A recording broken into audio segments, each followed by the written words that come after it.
Muito bem, continuamos então. Queridos, precisamos terminar o exercício de classes gramaticais, né? Fomos até a letra F, partimos da letra G. Muito bem. Precisamos ficar mais atentos para que possamos perceber os erros. Palavra mais, lembram? Nós vimos que a palavra mais tem muitas habilidades, né? E para descobrir qual é a classe gramatical dela, a gente só tem que fazer uma coisa, ver a quem ela se refere. A palavra mais está se referindo a quem? Olha só, olha só. A gente, isso. A gente está dizendo que nós precisamos ficar mais ou mais atentos? Mais atentos. Na verdade, a palavra mais se refere a atentos, ok? Que é um adjetivo. Como atentos é um adjetivo, mais é um advérbio. Está se referindo ao atentos, por isso que eu reforcei tanto, eu achei... olha só, vamos fazer a comparação.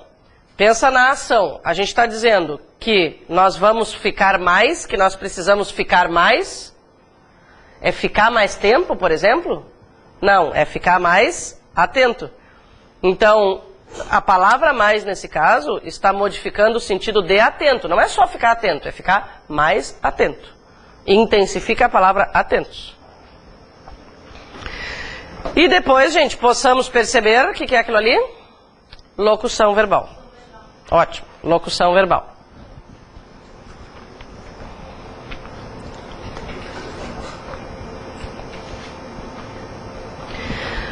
Tá legal. Letra H. Não entendi o que tu falaste. Bom, temos aquele o ali. É um artigo? Não. É um pronome oblíquo? Não. Pronome demonstrativo? Sim. Por que é pronome demonstrativo? Porque a gente pode dizer, não entendi aquilo que tu falaste. O pronome demonstrativo.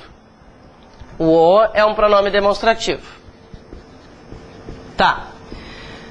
Gente, a palavra que vem a seguir, tá? Eu até já vou colocar a resposta aqui, porque a gente nem falou nada sobre esse conteúdo, então talvez nós não chegássemos a esse resultado, né? A palavra que segue o é um pronome relativo. Depois, como eu já comentei, né, teremos um capítulo específico para ele, mas de tão importante, a gente já pode agora fazer um comentáriozinho informal. Como é que eu sei que uma palavra é pronome relativo? Tá, ela tem que fazer parte daquela lista, né? É que, quem, qual, cujo, onde, como, quando, quanto, isso tudo está no livro. Mas o que eu quero ver agora? Para que uma palavra seja pronome relativo, ela vai se referir a uma palavra anterior. E esta palavra anterior precisa ser um substantivo, um pronome pessoal, um pronome indefinido ou um pronome demonstrativo. Então, a palavra que, neste caso, é um pronome relativo, porque ela está se referindo àquele o ali. Quem é aquele o? Um pronome demonstrativo. Tá? Claro, agora a gente só falou assim, de leve. Depois nós vamos falar muito dessa criatura. Isso é de leve. Isso é de leve. Depois a gente vai conhecer até a respiração do pronome relativo. Tudo que ele pode querer inventar contra nós. Tá. Então, resolvidinha a letra H, né? Tá bom. Letra I. O local onde será construído o prédio está sendo preparado. Local, substantivo. Onde? Pronome relativo. Gente, o onde está na lista das palavras que podem ser pronomes relativos. Por que eu não vou lembrar agora a lista das palavras que podem ser pronomes relativos? Porque depois a gente vai falar disso, né? O fato é que o onde pode ser pronome relativo. Pode ser. E nós já poderíamos confirmar, inclusive, como é que a gente sabe que ele é um pronome relativo? Porque ele está se referindo a uma palavra anterior. Qual é a classe gramatical da palavra anterior? Substantivo. Ó. Na maioria das vezes ele se refere ao substantivo, inclusive, né? Tá, então, resolvida a letra I. Letra J. Gente, temos a palavra que. Já vamos aproveitar para decidir se ela pode ser pronome relativo. O que nós temos antes da palavra que na letra J? É um verbo. Pode ser pronome relativo, então? Não. Esta criaturinha aí é a segunda possibilidade mais frequente de classificação para a palavra que. Conjunção integrante. Tá? Conjunção integrante. Eu já eliminei a possibilidade de ser pronome relativo porque não tem um substantivo ou um pronome antes, tá? Tá. Por que ela é uma conjunção integrante? Gente, a conjunção integrante inicia um tipo de oração subordinada, então a gente vai falar profundamente disso depois de novo, tá? Agora é só aquele comentáriozinho básico, tá? Para saber que existe, a gente já está se preparando, né? Tá. Como é que eu reconheço uma conjunção integrante? Eu vou substituir, eu vou colocar a frase aqui no quadro e a gente trabalha melhor. Ele sabe que nos aborrece, tá? Eu vou substituir tudo que vem a partir da palavra que pela palavra isso. Bom, fazendo essa substituição, eu confirmo a palavra que como conjunção integrante. Qual é a minha intenção ao substituir tudo que vem a partir da palavra que pela palavra isso? A minha intenção é obter uma frase sintaticamente completa, né? O que é uma frase sintaticamente completa? É uma frase que tem um sujeito e um predicado, um sujeito e um verbo, né? Ao dizer ele sabe isso, nós temos uma frase sintaticamente completa? Não? Não vamos pensar em... Tá, mas não vamos pensar em sentido, né? Vamos pensar em estrutura. Temos um sujeito? Sim. Temos um predicado? Sim. O sujeito é ele, sabe isso é o predicado. Claro, se a gente quiser saber o que é o isso, aí, né, já é outro papo. Mas sintaticamente completa ela é. Ah? Oi? Saber de algo? Não, o verbo saber, digamos assim, como classificação mais tradicional, é transitivo direto. Eu sei alguma coisa, né? Ele pode funcionar como transitivo indireto em circunstâncias literárias, digamos assim, tá? Mas a classificação tradicional é transitivo direto. Eu sei alguma coisa. Eu sei o resultado e não do resultado. Então tá bom. E aí, conjunção integrante. Substituir tudo que vem a partir dela, né? A partir da palavra que, inclusive a palavra que pela palavra isso. Obtive uma frase sintaticamente completa com sujeito e predicado. Confirmei a palavra que como conjunção integrante. Por enquanto, é o que importa. Depois a gente vai ter que falar bastante sobre ela. Tá bom, ainda nessa frase. A palavrinha nos. Pronome oblíquo. Pronome pessoal oblíquo.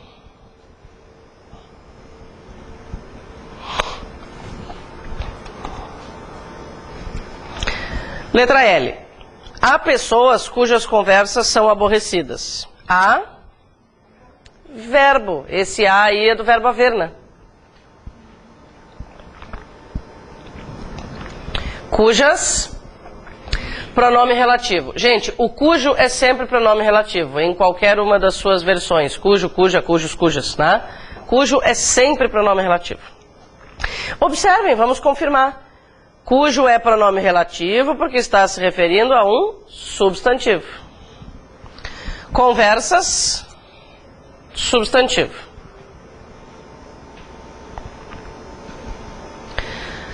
Letra M. Nós a defenderemos até o fim. A, pronome oblíquo. Ótimo, joia. Artigo não é, né, gente? Não existe um substantivo feminino depois. Segunda opção, pensaremos no pronome oblíquo. Informalmente diríamos, nós defenderemos ela, né? Até, preposição.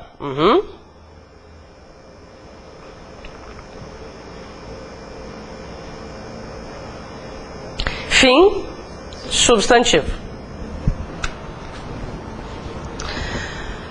Letra N. Reinou sempre a harmonia entre os companheiros. Sempre, advérbio. Entre, preposição. Companheiros, substantivo. O sempre a reinou. Reinou sempre, não reinou de vez em quando, reinou sempre. Tudo bem então com a letra N? Letra O, entre e fique à vontade. Entre, verbo. Vontade, substantivo. Gente, se vocês pensarem em alguma outra classe gramatical, né, quiserem confirmar, enfim, fiquem à vontade. Tem uma frase perdidinha lá na outra página. Cuidado, esta avenida é perigosa. O que é o cuidado? Interjeição. Coloquei uma ali para ela não se sentir muito à margem, só para lembrar que ela existe. Esta, pronome demonstrativo, perigosa, adjetivo. Perigosa é adjetivo porque é uma característica da avenida, né? Beleza pura. Vamos lá então? Fique à vontade. Pois é, eu imaginei que alguém ia perguntar isso. Olha só, falando ali sobre a letra... É normal que apareça essa dúvida, por isso que eu fiquei esperando um pouquinho. Na letra O, isso aí. Gente, nesse caso, o que é que nós temos ali, ó, tá? A palavra vontade, sublinhada simplesmente. Ah, sim, não temos problemas então, tá? Só para reforçar do que é que a gente está falando. Como a palavra vontade simplesmente está sublinhada, ela é um substantivo. Mas, se nós tivéssemos a expressão à vontade sublinhada, nós diríamos que ela é uma locução de que tipo? Vamos ver a quem ela se refere. Adverbial, né? Porque está se referindo ao verbo ficar, está se referindo a um verbo. Então, se estivesse toda a expressão, né? Tá? Locução adverbial. Confirmando, se refere a um verbo, que é o modo como alguém vai ficar, com a circunstância, né, que a gente comentou. Estabelece o modo, é o modo como a pessoa vai ficar, à vontade, a maneira, né, como ela vai ficar. Então, tudo depende do que está sendo cobrado. Se fosse só vontade, substantivo. À vontade, locução adverbial. Muito bem. Quer dizer que ela é locução só porque tem o acraseado aí. Ela é uma locução, a expressão à vontade é uma locução, porque temos mais de uma palavra, porque se refere a um verbo e porque expressa a circunstância de modo, não necessariamente porque há crase. Lembra aquela expressão que a gente viu a prazo antes? Né? Era uma locução adverbial, mas não tinha acento de crase. Aqui existe o acento de crase porque a palavra é feminina. Né? Então, muito bem. Começaremos com o que normalmente os editais chamam de sintaxe da oração. Né? No nosso edital ali, vou dar uma espiadinha aqui para a gente falar a mesma língua. Deixa eu ver. Normalmente é esse o termo que aparece, mas só para confirmar. Isso aqui é o que está representado ali no edital como...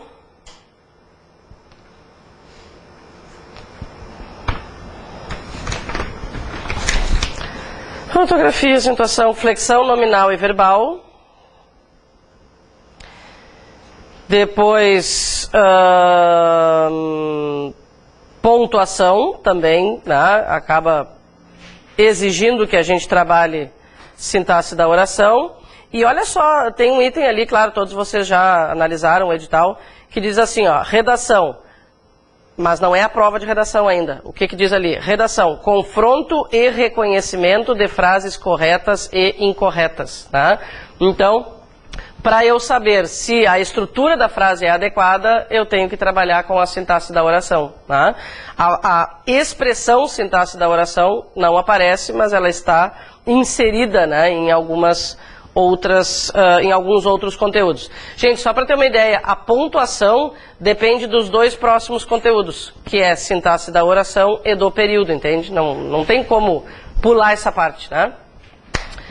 Então, muito bem, vamos lá. Gente, o que é a tal da análise sintática, né? Olha só. Antes de mais nada, vamos lembrar qual é a ordem direta dos termos numa oração, né? Para que serve esse conteúdo? De que forma ele vai ser útil para a gente, tá? Ordem direta dos termos numa oração. Vamos ver. Isso aqui interessa para o conteúdo de concordância verbal, interessa para o conteúdo de pontuação, tá? Só para tratar assim dos dois mais significativos. O que é a ordem direta? Quem é que vem em primeiro lugar normalmente? O sujeito.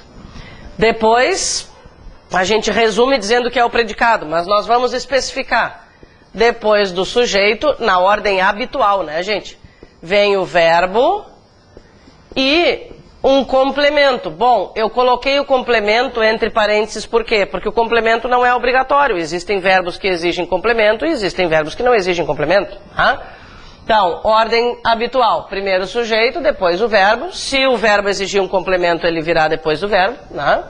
E lá no final, também entre parênteses, porque é opcional, um adjunto adverbial. Um adjunto adverbial. Também entre parênteses, porque ele não é obrigatório. Gente, se pedirem para nós determinar a classe, para nós determinarmos a classe gramatical das palavras, estaremos fazendo análise morfológica. Foi o que a gente fez agora. Agora a gente não quer mais determinar a classe gramatical de cada palavra, né? Por exemplo, aqui, se fosse análise morfológica, essa que determina a classe gramatical, nós diríamos advérbio, verbo, pronome, substantivo, preposição, blá, blá, blá. Mas não é isso que a gente quer fazer. Né? O que nós queremos agora é determinar a estrutura da frase. Né? Gente, a análise sintática nós usamos todos os dias. Eu acabei de usar a análise sintática. Aliás, todas as frases que a gente ou diz ou escreve dependem de análise sintática. A gente só agora dá nome para isso. Né? Se não houvesse análise sintática, se não houvesse alguma forma de organização da frase, nós, por exemplo, nesse primeiro exemplo, nós diríamos essas palavras numa ordem absurda, numa ordem que não resultaria em sentido. Se eu dissesse, sei lá, algumas manhã restam o, para, ainda, turno, vagas, sei lá se eu já falei todas, mas vocês entenderam o espírito, né? Não adianta eu amontoar palavras se não houver uma organização. A gente não vai ter sentido. É isso que a análise sintática faz. Alguém tem que vir em primeiro lugar, alguém tem que vir em segundo, alguém tem que vir em terceiro, né? E o que nós falamos é totalmente dependente de análise sintática. A gente só tem que dar nome para essas coisinhas. Muito bem. Essa é a ordem direta. Gente, se eu falasse assim, ó, os alunos, vamos tentar colocar frases nessas estruturas, né? Os alunos resolveram os exercícios naquele dia. Né? Aqui a gente tem a estrutura na ordem direta. Os alunos sujeito resolveram verbo, os exercícios complemento, naquele dia adjunto adverbial. Ah, mas naquele dia a gente não tinha chamado antes de locução adverbial? Bom, locução adverbial é a classe gramatical. Agora a gente quer função sintática. Tá? A função sintática de todo advérbio e de toda locução adverbial é adjunto adverbial. É só o nome que muda. Tá, isso é a ordem direta. Qualquer frase numa ordem diferente dessas, né,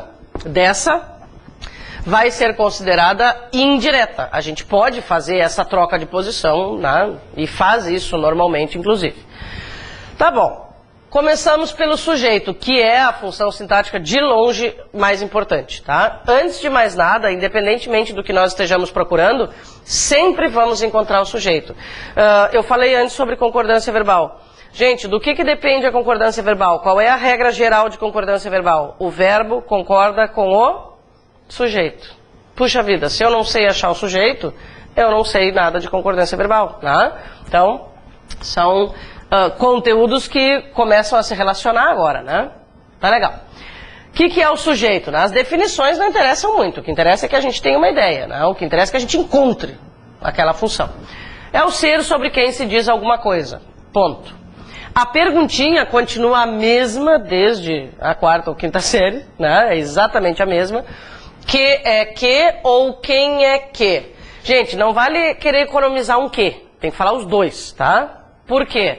Existe uma outra função sintática com uma pergunta parecida, que é a do objeto direto, é a pergunta o quê. Se nós não fizermos a pergunta com cuidado, a gente vai confundir essas duas funções. Primeira cilada da matéria, digamos assim, tá?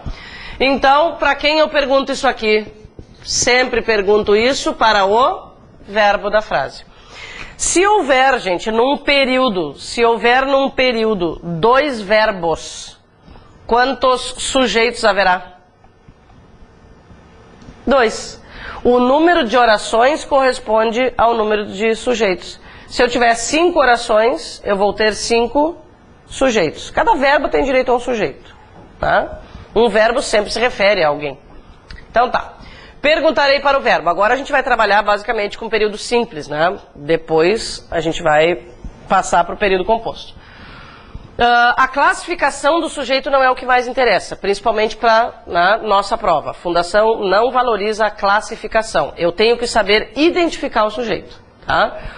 Ter uma ideia, né, de se ele é determinado, indeterminado, mas a classificação direta, assim, não é algo que interessa. Eu tenho que achar a criatura. Então vamos lá. Ainda restam algumas vagas para o turno da manhã. O verbo está aqui. É para ele que eu vou perguntar. Que ainda restam algumas vagas para o turno da manhã. Tudo aquilo ali sublinhadinho é o nosso sujeito. Essa frase, gente, está na ordem direta? Não. Como ficaria essa frase na ordem direta? Algumas vagas para o turno da manhã restam ainda. Tá legal. Agora, outra coisa que interessa bastante é o núcleo do sujeito. Depois de identificado o sujeito, saber quem é o núcleo vai nos ajudar também para um bando de coisas. Por exemplo, para a concordância verbal. Quem é o núcleo do sujeito? Algumas vagas para o turno da manhã? Vagas. O verbo sempre dá uma informação sobre o núcleo. Tá? O que restam? Vagas. Muito bem. Então, núcleo do sujeito. Resolvido. Tudo bem com essa frase? Um grupo de torcedores vaiou o juiz. Quem é que vaiou o juiz? Um grupo de torcedores. Ali a gente tem a frase na ordem direta. Quem é o núcleo do sujeito? Grupo. Gente, aqui eu tenho um objetivo específico. Com essa frase eu tenho um objetivo específico. Talvez a gente pense no núcleo, né, como a palavra torcedores. Isso pode acontecer. Mas a gente vai buscar informações na frase, né? Na frase existem dicas para nós. Por exemplo, o verbo está no singular. O que isso quer dizer? Que o núcleo é uma palavra singular, tá? Bom, só que nem sempre isso vai ajudar. O que realmente determina o fato de que torcedores não pode ser núcleo de sujeito? Exatamente, uma preposição. O núcleo do sujeito nunca estará antecedido de preposição. Então, o detalhe prático, né? Se eu estiver confusa entre grupo e torcedores, o detalhe prático é o fato de que a gente tem uma preposição antes daquela palavra. Isso impossibilita completamente. Além, claro, da concordância do verbo e além do objetivo da frase. Na frase a gente está dizendo que todos os torcedores vaiaram o juiz? Não, a gente está dizendo que foram alguns, né? Foi um grupo deles. Então, semanticamente também se confirma. Grupo, núcleo do sujeito. Tá bom. Olha só, gente, nesta terceira frase aparece uma palavrinha importante para nós, tá? Mais um C. A gente já falou, assim, tá? Sobre um deles. Essa frase, lembrando, essa frase, gente, está na voz passiva, tá? Isso nós vamos ver, porque é um dos itens também do edital, né? Vozes do verbo, tá? Essa frase está na voz passiva, o sujeito sofre ação. Dizer corrigiram-se as redações é o mesmo que dizer as redações foram corrigidas. Que foram corrigidas? As redações. Fazer essa transformação nos ajuda a confirmar quem é o sujeito. Porque se a gente fizer a pergunta para a frase do jeito que está, a gente pode se confundir facilmente, né? Como ficaria a pergunta, por exemplo, sei lá? A pergunta certa é: que se corrigiram? Mas essa não é a pergunta que nós faríamos, provavelmente. Talvez a gente perguntasse: corrigiram o quê? Sei lá. O que foi corrigido? Bom, aí seria uma boa ideia até. Porque daí tu já estás usando a frase transformada. Então, no caso de a gente ter a palavra ser, né, a primeira tentativa, por enquanto, depois a gente tem, né, outros detalhes. A primeira tentativa é fazer essa transformação, que é, gente, transformar a voz passiva sintética em analítica. Tá? Isso que nós fizemos, corrigiram-se as redações, voz passiva sintética. As redações foram corrigidas, voz passiva analítica. Né? Isso a gente também vai ver depois num conteúdo específico. Bom, o que interessa é identificar isso aqui como sujeito, é um sujeito paciente. O verbo está no plural, não é porque ele está afim. Ele está no plural por quê? Porque precisa concordar com o sujeito, tá? E como é que é o nome deste C? Como é que é o nome do C? Isto aí, tá? Vamos aproveitar para lembrar. Já fica registrado, ó. Partícula apassivadora. Toda vez que nós conseguirmos apassivadora, toda vez que nós conseguirmos fazer essa transformação, né, de passiva sintética para analítica, ela vai ser uma partícula apassivadora. Ela transforma a frase em voz passiva. Gente, esse tipo de frase merece bastante cuidado, assim, ó. Olha, aqui dá para cobrar muita coisa. Nessa frasezinha de nada dá para cobrar um monte de coisas. A gente pode cobrar o sujeito. A gente pode cobrar a classificação da palavra ser e a gente pode cobrar a concordância verbal. Vocês sabem que muitos anúncios aí que a gente vê pela cidade não observam a concordância verbal. Isso aqui, ó, a gente encontra todos os dias por aí. É uma frase correta? Aluga-se salas neste prédio? Podem observar. É o que a gente enxerga sempre. Tá? Não é uma frase correta, por quê? Porque salas são o sujeito paciente, salas são alugadas. Então, alugam-se salas. Tá? Então tá, depois a gente volta para essa frasezinha aí. Alguém discordou daquela proposta. Quem é que discordou daquela proposta? Alguém. O núcleo é a própria palavra alguém, e aí eu quero reforçar um detalhe. O que faz o sujeito ser simples é o fato de eu ter uma palavra que funcione como núcleo, tá? Ela não precisa ser uma palavra determinada. A gente não pode delirar, né? Começa assim, alguém, mas alguém não é, eu não sei direito quem é, então o sujeito é indeterminado. Às vezes a gente faz umas viagens dessas, né? Não, é sujeito simples. Por quê? Porque tem uma palavra que funciona como núcleo, ponto. Tá? Vamos adiante. Sujeito composto, gente, não é o mais cobrado, tá? Por que será? Porque a gente não se atrapalha muito com ele, tá? Sujeito composto não traz muitas dificuldades. O que é o sujeito composto? Aquele que apresenta dois ou mais núcleos. Muito bem. Vamos à frase. Caminhavam em direção à loja o gerente e os funcionários. Vou perguntar para o verbo, como sempre eu vou fazer. Quem é que... Inclusive, na hora de fazer a pergunta, a gente pode colocar o verbo no singular ou no plural, porque isso fica mais simpático para o ouvido da gente muitas vezes, né? Quem é que caminhava ou caminhavam em direção à loja? O gerente e os funcionários. Para confirmar que nós encontramos o sujeito certinho, vamos colocar a frase na ordem direta. Se, ao tentar colocar a frase na ordem direta, a frase ficar completamente sem sentido, ficar, né, algo assim pitoresco, alguma coisa a gente fez de errado. Como é que fica essa frase na ordem direta? O gerente e os funcionários caminhavam em direção à loja. Isso aí. Então tá. Indeterminado. Gente, claro que sempre é bom entender o porquê de ele ser indeterminado. Claro que agora a gente tem que entender até para aceitar, né? Ah, tá, é indeterminado por isso. Mas na hora da prova, nós vamos, além de perceber o sentido, o que a gente vai fazer? A gente vai aplicar regra, tá? Porque regra não tem erro, tá? Eu não preciso depender na hora da prova de, mas será que ele parece indeterminado ou ele parece inexistente, sei lá. Não, a gente vai ter uma regrinha para confirmar, tá? Quando eu digo, aceitaram todos os argumentos sem hesitação, eu percebo que é indeterminado, né? Eu vou perguntar para o verbo. Quem é que aceitou ou aceitaram todos os argumentos sem hesitação? Alguém, algumas pessoas, né? Eu sei que existem pessoas que fizeram esta ação, mas eu não consigo determinar quem. Então, ele é indeterminado por quê? O sujeito existe, mas eu não consigo determinar quem é o sujeito.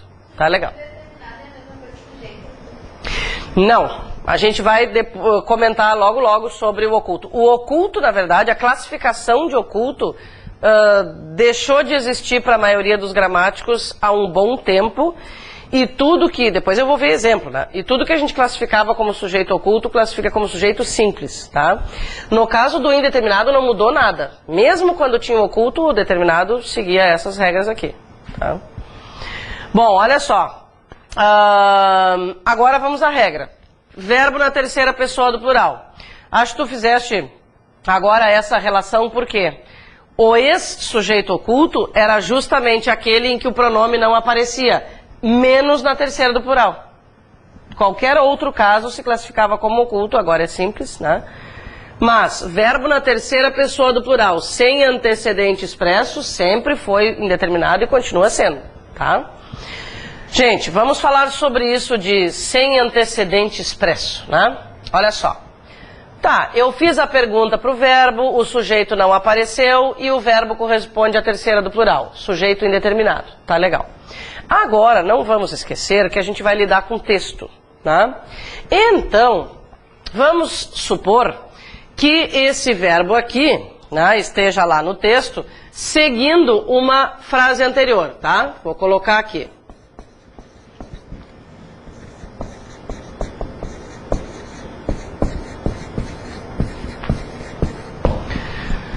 Os alunos haviam chegado e agora segue para essa frase aqui, tá? Aí existe a seguinte questão. A forma verbal aceitaram tem como sujeito, né, a classificação de indeterminado. Nós diríamos que é uma afirmativa verdadeira ou falsa? O que eles vão mostrar para nós? Eles vão colocar a linha, entende? Então eles vão dizer assim, a forma verbal aceitaram lá na linha 27, por exemplo, né? Tem como classificação indeterminado. O que eu vou fazer? Eu vou lá para a linha 27. E aí eu vou ler a frase. Aceitaram todos os argumentos, o verbo está na terceira do plural, mas a frase não está solta no mundo, ela faz parte de um texto. Por isso eu sempre tenho que analisar o que vem antes e o que vem depois. A frase anterior é, os alunos haviam chegado, ponto. Isso é um texto, é uma sequência lógica, tá? Os alunos haviam chegado, ponto. Aceitaram todos os argumentos sem hesitação. O sujeito da forma verbal aceitaram é indeterminado ou é simples? É simples. Porque se nós estamos lendo essa, sei lá, vamos supor que isso seja uma notícia no jornal. Se a gente lê essas duas frases na sequência, a gente vai perceber claramente que o sujeito de aceitaram também são os alunos. Ok? Por isso sempre é importante ir para o texto. A gente não pode cair na tentação de, eu acho que não precisa, vou resolver assim mesmo, né? A gente tem essa tendência. Vai lá no texto, tá? É normal. Oi? A ordem inicial, os alunos podem vir depois, assim, pode dar uma, divulgar na hora quem é o sujeito, mas depois tu pode. Aceitaram todos os argumentos. Sim, tu tá dizendo, só trocando a ordem. Se ficar evidente que quem aceitou, né, os argumentos também foi, né, esse grupo de alunos, tranquilo. Só tem que ficar evidente no texto, né? O sujeito, então, são os alunos. Nessa circunstância que eu criei, né? Tá? Sim. Nessa circunstância. Sendo só aquilo ali. Exatamente. Por quê? Porque na oração anterior fica evidente que são os alunos. Exatamente. O sujeito de haviam chegado são os alunos e o sujeito de aceitaram são os alunos. Por quê? Porque houve a sequência. Se quem escreveu o texto quisesse, né, que eu não pensasse isso, ele tinha que dar um jeito, entende? Ele tinha que mudar a estrutura da frase. Agora, se eu vou lá para o texto e nas orações anteriores, né, não existe uma referência também, né, a algum suposto sujeito, aí normal, aí vou dizer que é sujeito indeterminado. Mas isso é fácil de perceber, assim, é uma oração anterior, duas anteriores normalmente, e normalmente não aparece depois. Então tá, outra regrinha do sujeito indeterminado. Gente, olha só, verbo na terceira pessoa do singular, mais C, mais um Czinho para nossa coleção, tá? Ocorre que eu não posso determinar que toda vez que eu tiver um verbo na terceira do singular mais C, vai ter essa classificação. Exemplo, se eu disser assim, aluga-se esta casa, tá? Ó, verbo na terceira do singular. Tem C. O sujeito é indeterminado? Então, verbo na terceira do singular mais C, desde que o verbo tenha uma dessas três classificações. Claro, agora a gente ainda não falou sobre o que é um verbo intransitivo, transitivo, mas a gente vai, né, lembrar com os exemplos. Então, olha só, nessa frase aqui, luta-se por melhores salários. A primeira tentativa que a gente sempre vai fazer é perguntar quem é o sujeito, né? Então, vou perguntar, quem é que luta por melhores salários? Ah, alguém luta, as pessoas lutam, né? Tá, já está com cara de indeterminado. Agora eu vou confirmar com a regra.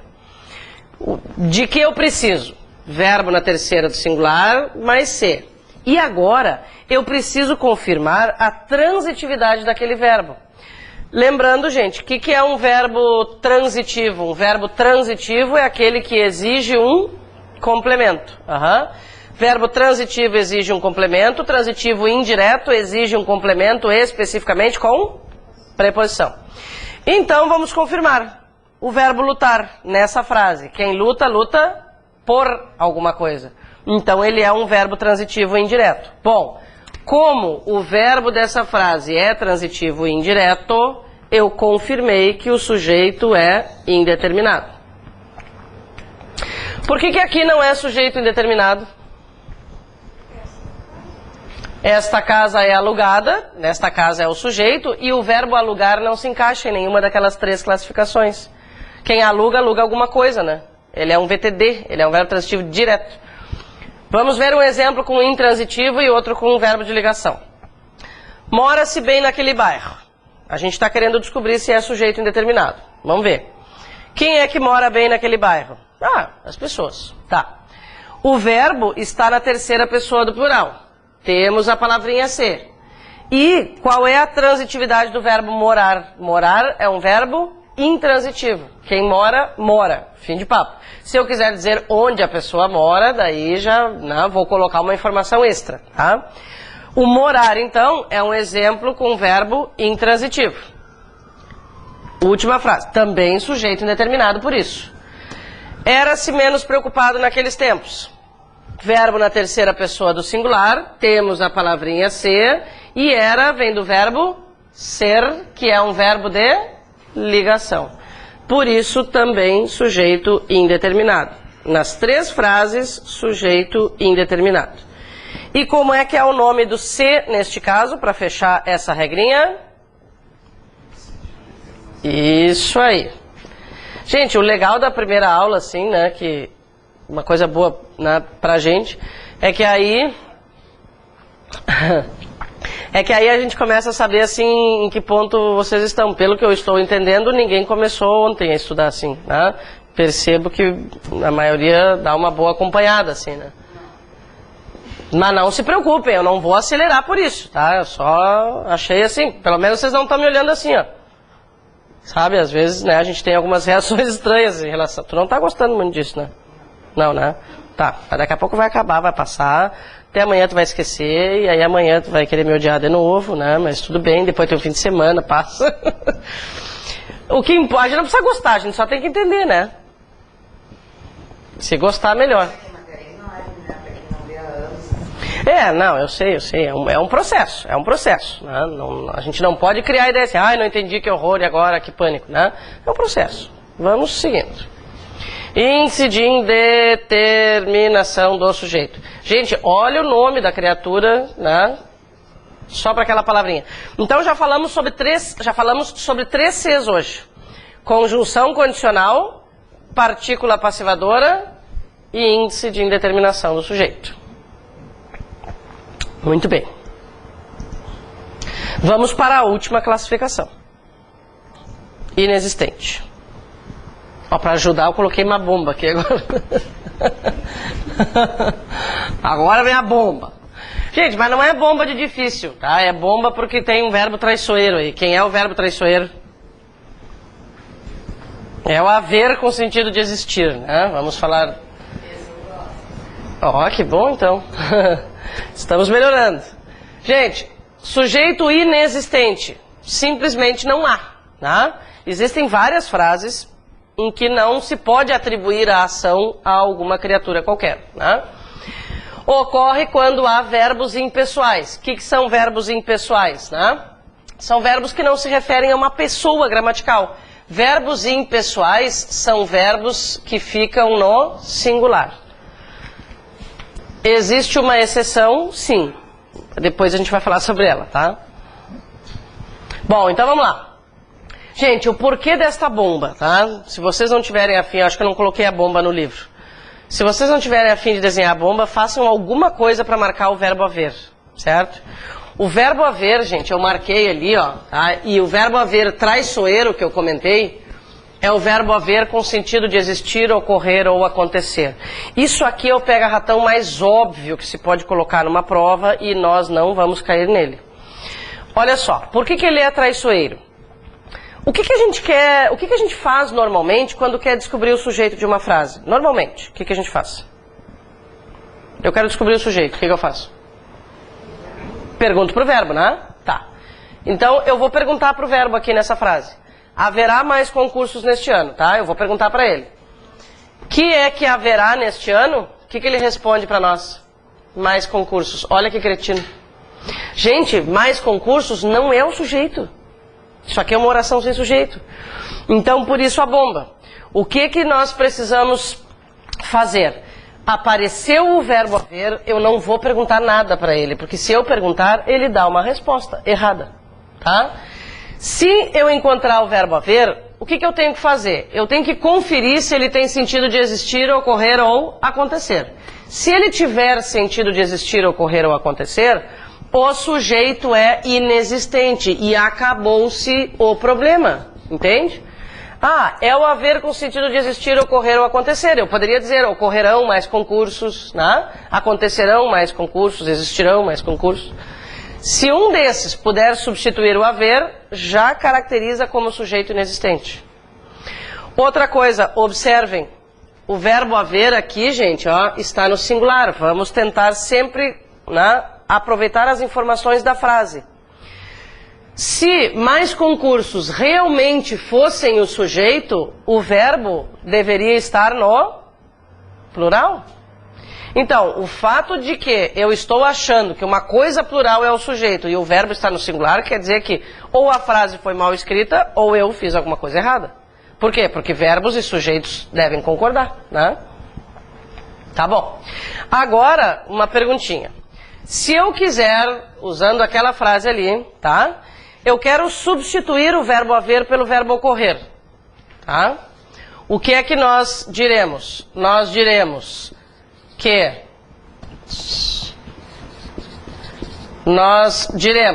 encurtei a frase aqui para ganhar tempo.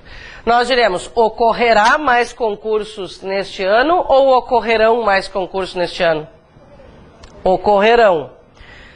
Tá, mas como é que ele vai para o plural agora? A pergunta é a seguinte, existe alguma regra especial para o verbo ocorrer? Não. Existe uma regra especial para o haver com sentido de ocorrer, existir, acontecer.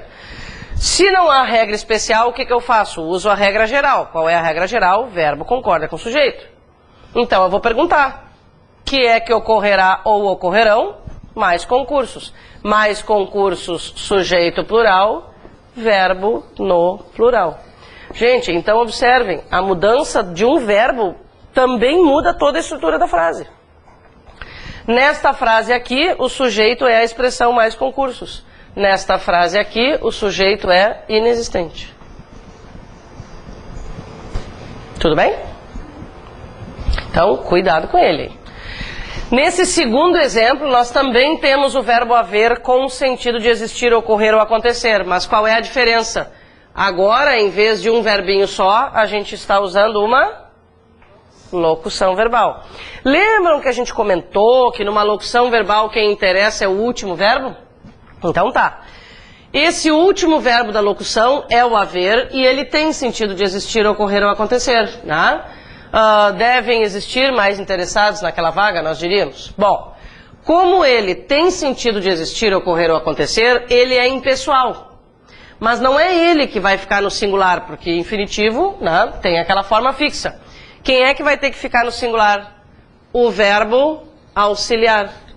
Então, como é o último que manda, o último determina a regra do auxiliar. O auxiliar é o verbo mandado, né? Ele vai fazer o que o verbo principal mandar. Ele tem sentido de existir, qualquer auxiliar que aparecer aqui vai ter que ficar no singular também.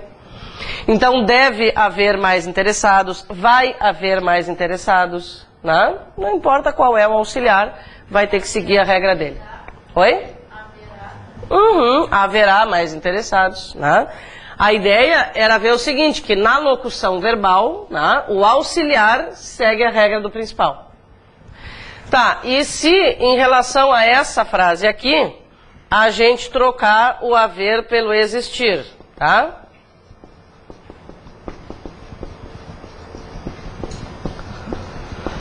O que é que nós diremos? Deve existir mais interessados ou devem existir mais interessados? Devem, agora, né? Como é que é a nossa análise? Vamos lá. Isto é uma locução verbal. O verbo existir apresenta alguma regra especial? Não.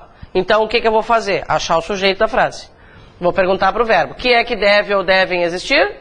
Mais interessados. Sujeito plural. Verbo no plural. Por quê? Para concordar com o sujeito plural. Bom, de todas essas regrinhas aí do sujeito inexistente, essa, né, é a mais importante, por quê? Porque é a situação mais perigosa, assim, né? É a circunstância em que nós podemos nos enganar mais facilmente, tá? Bom, o que a gente tem agora? O verbo haver indicando o tempo passado. Isso aqui é barbadinha, tá?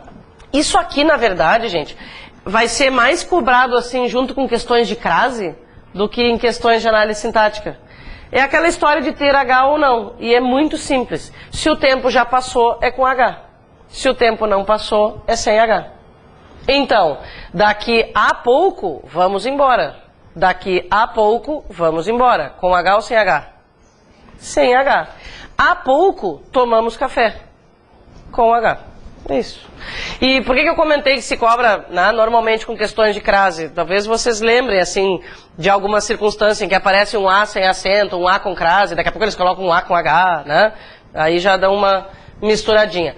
Isso aqui é um detalhe importante para cuidar também na redação, né? Aliás, né, gente, tudo que nós estamos vendo de português, lembrem que tem importância dupla, né? Tem a prova de português e a prova de redação.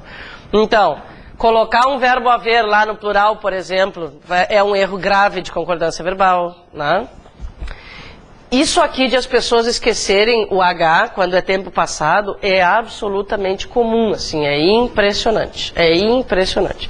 As pessoas mandam fazer folders de propagandas e não sei o que, né? Não custaria pedir para algum cristão olhar aquilo ali, né? Não, colocam, fazem lá milhões de folhetos, até anteontem ainda, mais um. A primeira frase do folheto, assim, é um A que tinha que ter H, né? Xarope. Bom, outro detalhe importante para o nosso dia a dia e para a prova, tá? Claro que não era daqui, né, gente? O folheto. Outro detalhe importante para o dia a dia e para a prova. O tal do verbo fazer que indica tempo. Quantas milhões de vezes a gente escuta as pessoas dizerem assim: já fazem 20 minutos que eu estou aqui te esperando.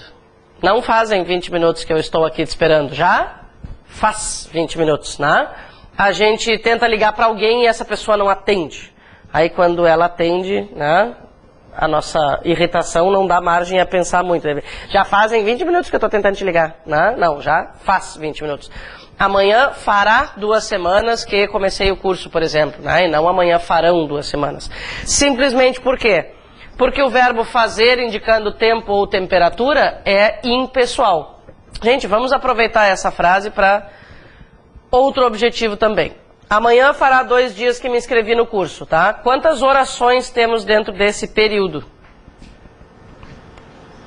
2. Quem é a primeira oração? Exatamente. Ó, a palavra que, né, é um nexo, é uma conjunção ou um pronome relativo. Sempre onde houver uma conjunção ou um pronome relativo, ali estará começando uma oração nova. Isso a gente também já tem que ir treinando, né? Porque nós vamos lidar com períodos compostos. Claro, agora nos interessa a primeira oração só, porque é aqui que está o verbo fazer, né? Mas cada uma teria direito a um sujeito. Qual é o sujeito de amanhã fará 2 dias? Inexistente, porque é verbo fazer indicando tempo. Ninguém pode fazer dias, né? Por que é inexistente? Nesse caso faz sentido até. Né? As pessoas não fazem dias, meses, anos, não produzem dias, meses ou anos. Né? E aqui inscrevi corresponde ao pronome eu. Agora eu vou riscar porque ela não nos interessa, só interessa aqui. Ah, então não dá para dizer amanhã farão 2 dias? Nem pensar. O mesmo sistema da locução verbal, ó, gente. Irá fazer. Quem é que manda na locução verbal? O último verbo. Esse último verbo está indicando tempo. Tempo cronológico nesse caso, né? Qualquer auxiliar vai ter que seguir a regra dele. Qual é a regra dele? Ficar no singular. Então, o verbo, quando é que se usa o verbo fazer no plural? Em qualquer circunstância que não seja esta, né? Os alunos fazem muitos exercícios. Tranquilo. Eu só não posso usar esse verbo no plural quando indica tempo cronológico ou relacionado à temperatura. Aqui a gente tem um exemplo para a temperatura, ó. Faz dias muito quentes no mês de março e não fazem dias muito quentes. Temperatura, gente. Hoje fez 34 graus ou hoje fizeram 34 graus? Fez 34 graus. Tá? Sempre que se relacionar a tempo, singular. Em qualquer outra situação, plural. Mesmo que já tenha acontecido, fazem dias muito quentes. O verbo fazer, quando indica tempo, sempre se refere a passado. Eu sempre vou me referir a passado. Não, mas ali tu tem um fará. Amanhã fará 2 dias. É verdade. Inclusive me surpreendeu, até anotei aqui. Por isso eu até tirei, olha só, algumas regras se referem, em alguns casos a gente encontra nas gramáticas, tempo decorrido, né? Não é só tempo decorrido, perdão, não é só tempo decorrido, né? Quando o verbo fazer indicar tempo cronológico, o sujeito vai ser inexistente e por isso o verbo vai ficar no singular. Então, no passado e no futuro também. No presente, enfim, né? Qualquer tempo. Por que eu falei isso? Porque a regra implícita é tempo decorrido. Né? Mas não é só tempo decorrido, não. E isso aqui faz todo sentido, né, gente? Não dá para perguntar quem é que fará 2 dias amanhã. Aquilo que a gente comentou, pessoas não produzem dias. Né? Então, indicando tempo, independentemente de presente, passado ou futuro, é singular. Muito bem. Aqui, gente, são as 2 regras mais importantes do sujeito inexistente, tá? São as 2 mais importantes. O resto não nos confunde muito, por isso também não interessa muito para colocar em prova, né? Bom, verbo estar indicando clima, também sujeito inexistente, bem previsível, inclusive. Olha só, a nossa tendência não é a de perguntar quem é que estava muito quente no dia da prova. A ideia não é essa, a gente está falando de temperatura, né? Sujeito inexistente. O verbo ser, lembram, eu comentei antes que os verbos impessoais são verbos singulares e que havia uma exceção. A exceção é o verbo ser. O verbo ser pode ficar no singular e pode ficar no plural. Por quê? Porque o verbo ser, gente, quando indica hora, data ou distância, apesar de representar sujeito inexistente, e vamos pensar assim, por motivos óbvios, né? Eu não vou perguntar quem é que agora são 15 horas, né? Não tem como atribuir essas ações a alguém. Tá, o sujeito é inexistente nos 3 casos, indicação de hora, data ou distância, ponto final. O que nós vamos comentar agora diz respeito à concordância do verbo.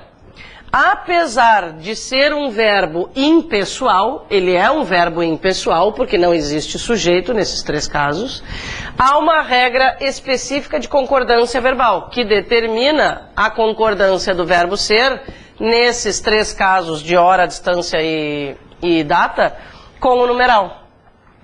Isso, na verdade, já é algo que faz sentido para nós, a gente aplica isso normalmente, né? Agora são 15 horas.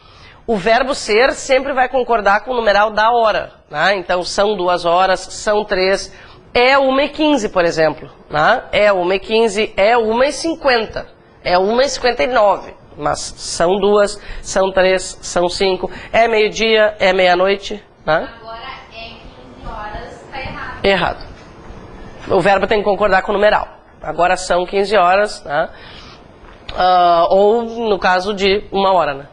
É 1 hora e 15, por exemplo. É 1h15, aí tudo bem. No mais, sempre plural. Pois é, gente, pois é. Pois é. Vamos combinar o seguinte. A resposta disso é algo que tem lógica. Qual é a maior probabilidade é que a hora seja algo singular ou plural? Não, a maior probabilidade. De 1 a 24. Tem um singular. E todos os outros são plurais. Na hora de perguntar, nós sempre faremos a pergunta no plural. Combinado? Eu sempre comento assim, né, gente? Deslizes, todos nós cometemos em algum momento ou outro em relação à língua portuguesa. Isso é absolutamente humano, né?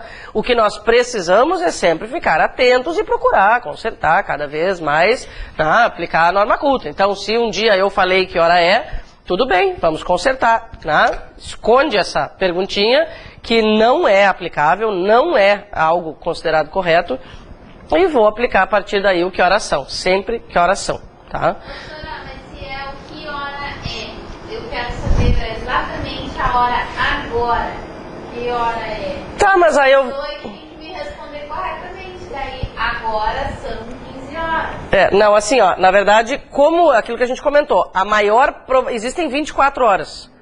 A maior probabilidade é uma questão de, sei lá, medida, né?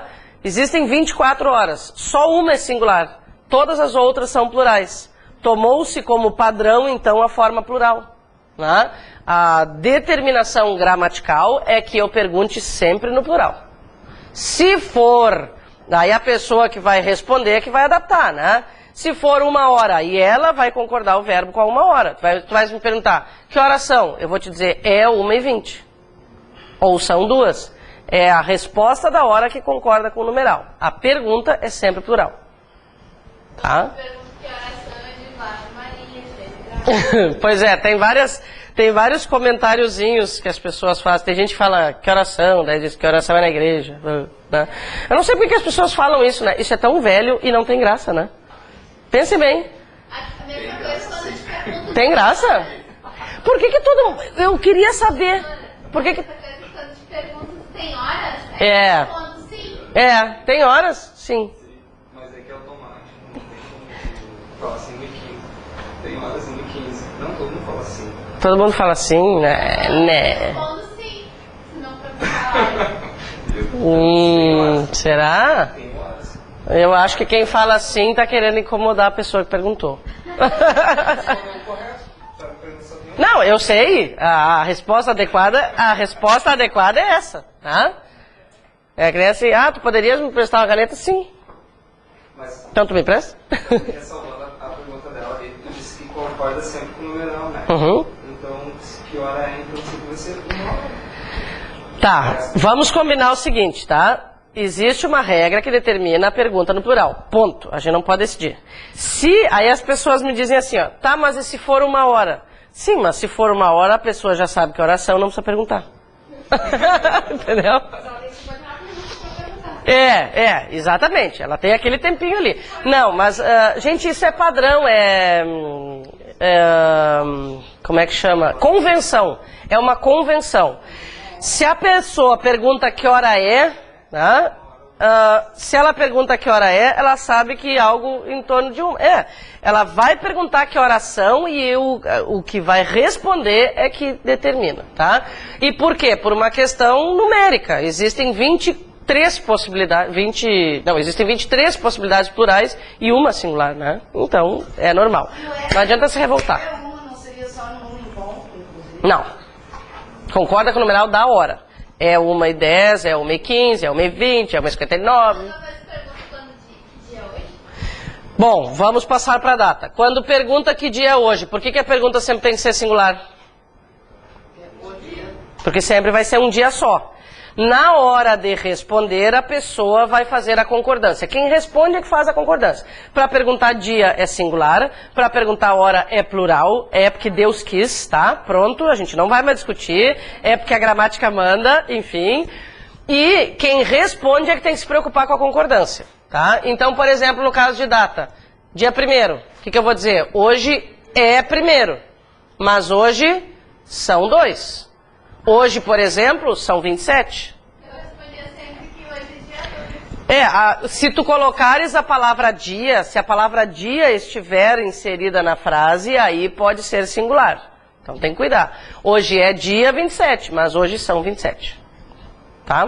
Fica estranho, né? Sou esquisito porque não é o que a gente aplica normalmente, né? Alguém pergunta, que dia é hoje? Tu diz, hoje é 15. É o que a gente fala, né? Hoje são 15 ou hoje é dia 15, né? De mês tal. Então tá.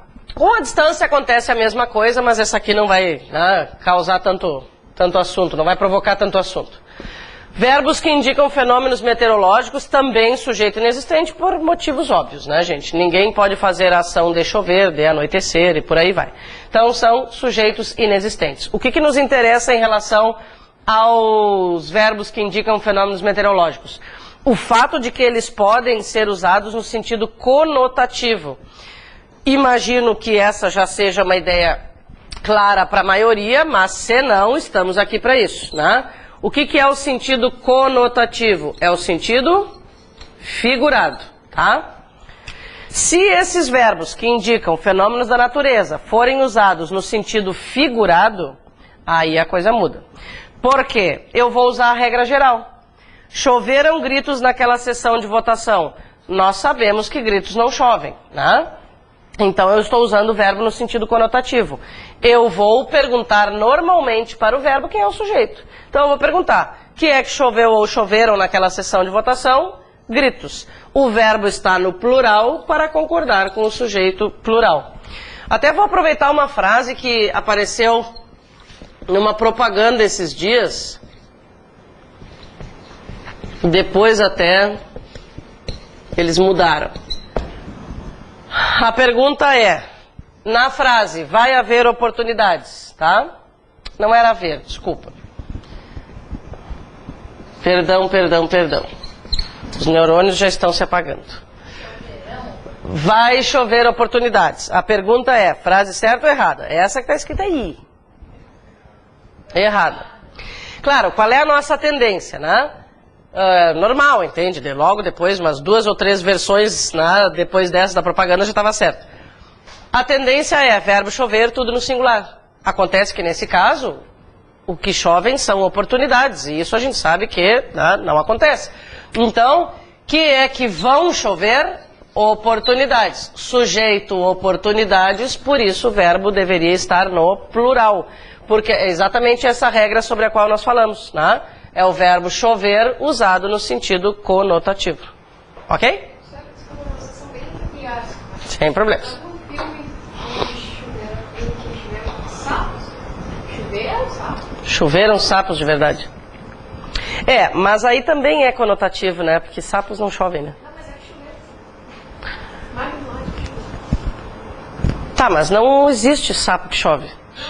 Vocês estão me abusando hoje.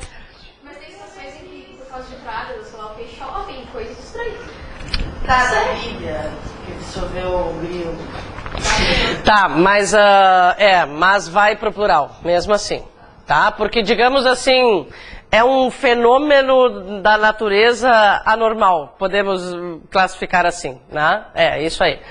Mesmo que eles realmente chovam, né, a gente usaria o verbo no plural.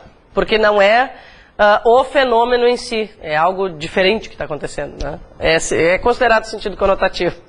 Boa. Me avisem onde é que chovem sapos, que eu não vou pra lá. Deus me livre. Tá, oba, exercício agora. Que delícia. Deixa eu ver que horas são. Tá, então quer dizer que nós temos 5 minutos. Que legal! Vamos fazer, olha só, vou fazer uma proposta para vocês. Até a letra D, tá? Daí a gente chega a um acordo. A gente faz até a letra D e o resto fica de tema de casa para amanhã. Tá, eu já quero avisar o seguinte, gente. Aquela letra E vocês podiam pular. Deixem aquela letra E para nós juntos amanhã, tá? A letra E de escola, tá? Pula. Senão vocês vão me odiaram para sempre. Então vamos fazer até a letra D. Sublinhe e classifique sujeito às orações abaixo. Letra A. Um profundo exame das contas dos administradores revelou irregularidades. Perguntarei para o verbo. Quem é que revelou irregularidades?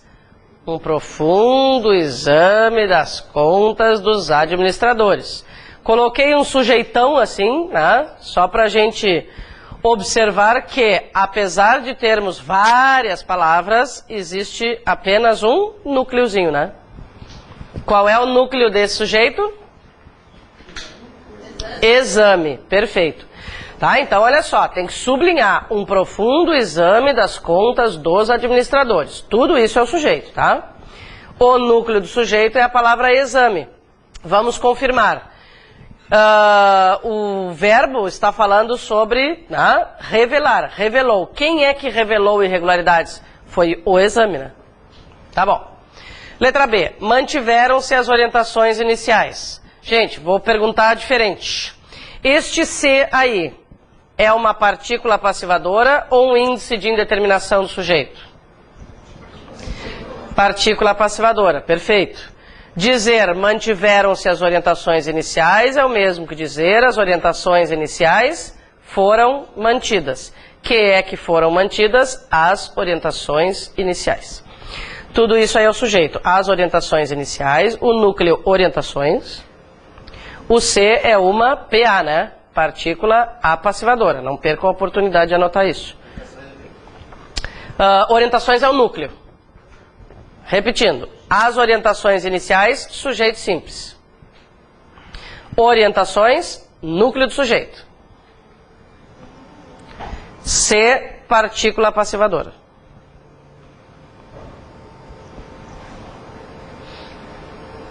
Então tá. Letra C. Amanhã avisaremos aos primeiros colocados os resultados das provas. Pela conjugação do verbo ali, a gente consegue saber qual é o pronome correspondente. O pronome correspondente é nós.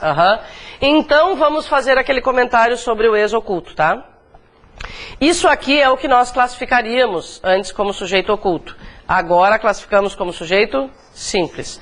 Gente, os concursos não têm cobrado diretamente essa classificação, tá? Então isso é uma informação secundária. O que é que realmente interessa?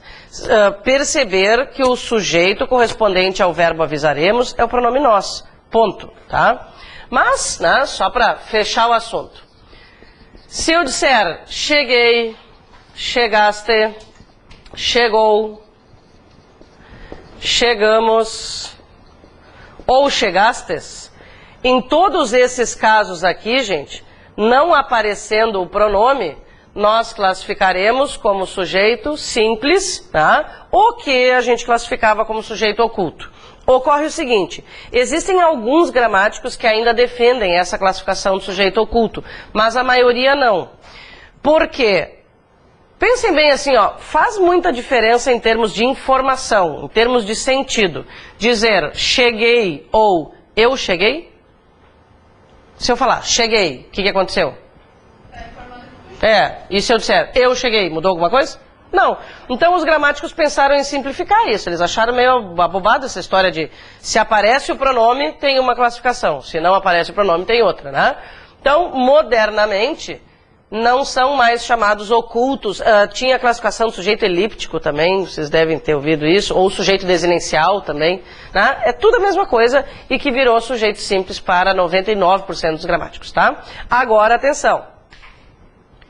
E se a frase for chegaram? Isso não mudou. Sujeito indeterminado. Ok?